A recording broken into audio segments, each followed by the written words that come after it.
പ്രിയപ്പെട്ടവരെ, നമസ്കാരം. കണ്ടതും കേട്ടതും എന്ന നമ്മുടെ ചാനലിലേക്ക് എല്ലാവർക്കും സ്വാഗതം. നമ്മുടെ ക്ഷേത്രങ്ങളൊക്കെ വലിയ വലിയ ക്ഷേത്രങ്ങളൊക്കെ മഹാസമാധികളാണ്. അത് നൂറ്റാണ്ടുകൾ പഴക്കം ചെന്നതാണ്. അവിടെ ഇത്രയും വലിയ ക്ഷേത്രങ്ങൾ രാജാവ് നിർമ്മിച്ച് മൂലസ്ഥാനം വളരെ ചെറുതായിരിക്കും, അതിൻ്റെ ചുറ്റിലും ഇത്രയും വലിയ വലിയ കെട്ടിടങ്ങൾ കെട്ടി അവിടെയൊക്കെ ഓരോ കലകളും ആത്മീയ കാര്യങ്ങളും ഒക്കെ പഠിപ്പിച്ചു കൊടുക്കുമായിരുന്നു പണ്ട്. എല്ലാം ഒരുപാട് ഗുരുക്കന്മാരവിടെ ഉണ്ടായിരുന്നു. അവിടെ എല്ലാ വിഷയങ്ങളെക്കുറിച്ചും ചർച്ചകളുണ്ടായിരുന്നു.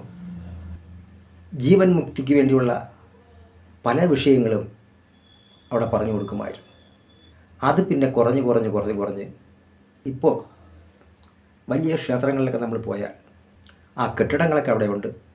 ആ മുറികളൊക്കെ അവിടെ വിറക് വരെയായിട്ടും അവിടെ ഈ പാത്രങ്ങളൊക്കെ പഴയ പാത്രങ്ങളെ കൊണ്ടിടാൻ വേണ്ടിയും കൊടി തോരണങ്ങൾ സൂക്ഷിക്കുന്ന മുറിയായിട്ടും ഒക്കെയാണ് ഇന്ന് അത് ഉപയോഗിക്കുന്നത്.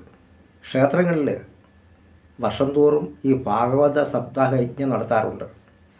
അതിപ്പോൾ ഒരു ഉത്സവമായിട്ട് മാറ്റിയതല്ലാതെ വലിയ കാര്യമൊന്നും അതിലില്ല. ഇപ്പോൾ അന്ന് പരീക്ഷത്ത് മഹാരാജാവിന് പറഞ്ഞു കൊടുത്ത ആളും പരമഹംസനായിരുന്നു, അദ്ദേഹത്തിന് പറഞ്ഞു കൊടുത്ത ആളും പരമഹംസനായിരുന്നു. ഇത് കേട്ടപ്പോൾ പരീക്ഷത്ത് മഹാരാജാവും പരമഹംസനായി. ഇവിടെ 12 സപ്താഹം കേട്ടിട്ടും നമുക്ക് ഒരു ഉയർച്ചയും ഉണ്ടാകുന്നില്ല എന്നുണ്ടെങ്കിൽ നമ്മൾ അത് മനസ്സിലാക്കിയത് എത്രമാത്രം എന്നറിയണം. ഇന്ന് ആരും തന്നെ എന്തിനാണ് ക്ഷേത്രത്തിൽ പോകുന്നതെന്നോ അവിടെ എന്താണ് മനസ്സിലാക്കാനുള്ളത് എന്നോ നമ്മൾ അറിയുന്നില്ല. ആലയസ്വാമി ചിന്താലേശൻ പറയുമായിരുന്നു, ഒരു ക്ഷേത്രത്തിൽ പോയി കഴിഞ്ഞാൽ ഒരു 20 മിനിറ്റ്, ഒരു 3/4 നാഴിക നേരമെങ്കിലും അവിടെ ഇരിക്കണം എന്നാണ് പറഞ്ഞത്. നമ്മൾ എത്ര പേരാണ് അവിടെ ഇരിക്കുന്നത്?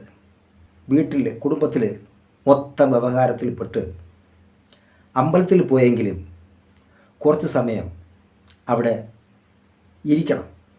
മന്ത്രങ്ങൾ പറഞ്ഞില്ലെങ്കിലും വെറുതെ ഇരിക്കണം. വെറുതെ ഇരിക്കാൻ നമ്മൾ ഇതുവരെ പഠിച്ചില്ല.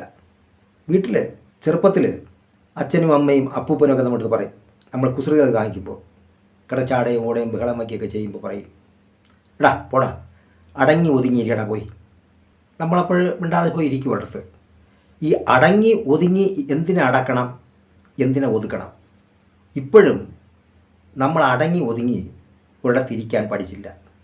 പണ്ടൊക്കെ അമ്പലത്തിൽ അടങ്ങി ഒതുങ്ങിയിരിക്കാൻ പഠിപ്പിക്കുമായിരുന്നു. ഇന്ന് അമ്പലത്തിൽ പോയാലും സ്ഥലമുണ്ടെങ്കിലും അടങ്ങി ഒതുങ്ങിയിരിക്കാൻ അവിടെ പറഞ്ഞു തരാൻ ആളില്ല.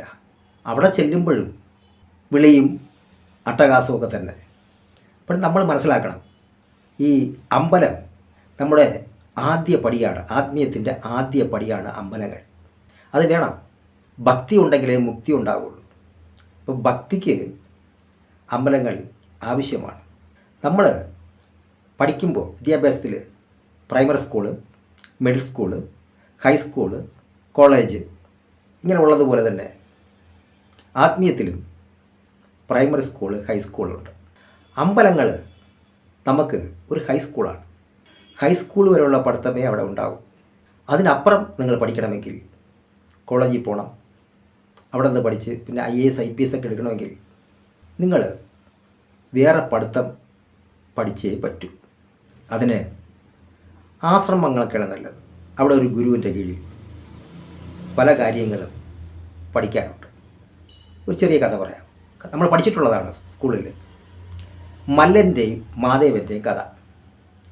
പൊല്ലാക്കാലത്തില്ലാത്തവൻ ചങ്ങാതിയല്ല. ഇത് ഒരു 5 വയസ്സായ കുട്ടിക്ക് നമ്മളിങ്ങനെ പറഞ്ഞാൽ അവന് മനസ്സിലാവുമോ? മനസ്സിലാവില്ല. അപ്പോൾ അവനത് മനസ്സിലാവാൻ വേണ്ടി ഒരു കാട്, മല്ലനും മാധവനും എന്ന് പറഞ്ഞ 2 കൂട്ടുകാർ, അവർ കാട്ടിൽ തേരെടുക്കാൻ പോകുന്നു. അവിടെ വെച്ച് ഒരു കരടിയെ കാണുന്നു. മല്ലന് മരത്തിൽ കയറാൻ അറിയാം, മാധവന് മരത്തിൽ കയറാൻ അറിഞ്ഞുകൂടാ. അങ്ങനെ മല്ലൻ ചാടി മരത്തിൽ കയറി. മാധവൻ നല്ല ബുദ്ധിമാനാണ്. അവനറിയാം കരടി ചത്ത് കിടക്കുന്നത് ഒന്നും തിന്നില്ല. അതുകൊണ്ട് അവനവിടെ ശ്വാസം അടക്കി പിടിച്ച് കിടന്നു. കരടി അടുത്ത് വന്നു. അവനെ മണത്ത് നോക്കി. അപ്പോൾ ജീവനില്ല. അത് തിരിച്ചു പോയി. അപ്പോൾ മല്ലൻ മരത്തിൽ നിന്ന് കയറി വന്ന് മാധവനോട് ചോദിച്ചു, കരടി നിൻ്റെ കാതിൽ എന്താണ് പറഞ്ഞത്? അപ്പോൾ മാധവൻ പറഞ്ഞു, ആപത്ത് കാലത്ത് ഉതവാത്തവൻ ചങ്ങാതിയല്ല എന്നെ കാതിൽ പറഞ്ഞിട്ട് പോയി. അപ്പോൾ ഈ കഥ പറയുമ്പോൾ അത് മനസ്സിലാവും. പൊല്ലാക്കാലത്തില്ലാത്തവൻ ചങ്ങാതിയല്ല എന്ന് പറയുന്നത് എന്താണ്? നമ്മുടെ പുരാണങ്ങളും അത് തന്നെ. ഒരു വിഷയം പറയാൻ വേണ്ടി, ഒരു മെസ്സേജ് നമുക്ക് തരാൻ വേണ്ടി അവരിങ്ങനെ ചുറ്റിക്കൊണ്ടുവരും കഥകളായിട്ട്. അത് വ്യാസഭഗവാനെ പറ്റി അഗസ്ത്യ മഹർഷി എന്നെ പറയുന്നുണ്ട്. വ്യാസൻ ഭാരതം പോലൊരു കഥയുണ്ടാക്കി. അതിലുള്ള കഥാപാത്രങ്ങളൊക്കെ ഇവിടെ ജീവിച്ചിരുന്നവരെ തന്നെ, അതിന് മാറ്റമൊന്നും വേണ്ട. പക്ഷേ അതൊരു കഥാരൂപത്തിൽ കൊണ്ടുവന്ന് നമുക്ക് തരുന്നു. നമ്മൾ ജനിച്ചത് മുതൽ ചത്തുപോകുന്നത് വരെ നമ്മളിത് തന്നെ പഠിച്ചുകൊണ്ടിരിക്കുന്നു. അതിനപ്പുറം മുകളിലോട്ടൊരു പടി നമ്മൾ പോകുന്നില്ല. അതൊക്കെ നമുക്ക് പഠിക്കാനും ഒരു വിഷയം തന്നെ എത്ര പ്രാവശ്യം വായിച്ചുകൊണ്ടിരിക്കണം? ബുദ്ധിയില്ലാത്തവരല്ലല്ലോ. IAS IPS പാസ്സായവർ കൂടെ, നല്ല വിദ്യാഭ്യാസം ഉള്ളവർ കൂടെ, അവർ ഈ പുസ്തകം തന്നെ ഇങ്ങനെ റിപ്പീറ്റ് ചെയ്തുകൊണ്ടിരിക്കുകയാണ്. ഇവിടെ 4 വേദം, 6 ശാസ്ത്രം, 18 പുരാണം, 108 ഉപനിഷത്തൊക്കെ ഉണ്ടെന്ന് പറയും. ഈ പുരാണത്തിൽ തന്നെ കിടന്ന് കറങ്ങിക്കൊണ്ടിരിക്കുന്നു കഥ. ഇത് കഥയ്ക്കപ്പുറവും പഠിക്കാനുണ്ട്.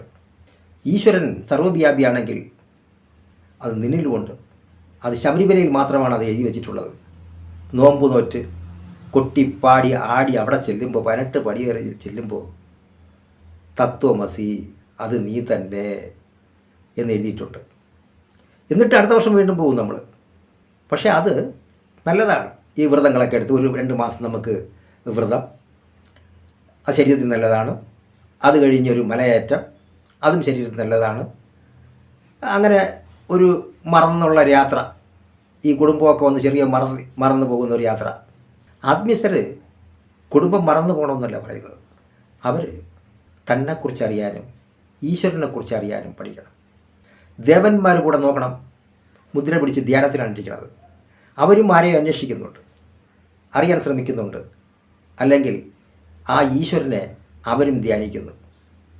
എന്നാൽ നിങ്ങളും അതുപോലെ ചെയ്യൂ എന്നാണ് ദേവന്മാരും ദേവിമാരും കാണിച്ചിരുന്നത്. കണ്ടില്ലേ? അവർ ആസനമിട്ടിരുന്ന് അവർ മുദ്ര പിടിച്ച് ഇരുന്ന് ആ വിഗ്രഹമാണല്ലോ നമ്മൾ കാണുന്നതൊക്കെ. അപ്പം നമ്മളെന്തുകൊണ്ട് അങ്ങനെ ചെയ്യുന്നില്ല? നമ്മളും അങ്ങനെ ചെയ്യണം, അറിയണം. അതിന് നമ്മൾ അമ്പലത്തിൽ ഇങ്ങനെയുള്ള വിഷയങ്ങൾ കൂടുതൽ പറഞ്ഞു കൊടുക്കാനും, വിറക് വരെയൊക്കെ ഒന്ന് ശുദ്ധമാക്കി അവിടെ ധ്യാനിക്കാനുള്ള, അടങ്ങി ഒതുങ്ങി കുറച്ച് നേരം ഇരിക്കാനുള്ള സൗകര്യങ്ങൾ ഉണ്ടാക്കി കൊടുക്കണമെന്നുമാണ് എൻ്റെ അഭിപ്രായം. ആര് പറയുന്നു, എങ്ങനെ പറയുന്നു എന്ന് നോക്കാതെ എന്തു പറയുന്നു എന്നുള്ളതിന് പ്രാധാന്യം കൊടുക്കും. നന്ദി, നമസ്കാരം.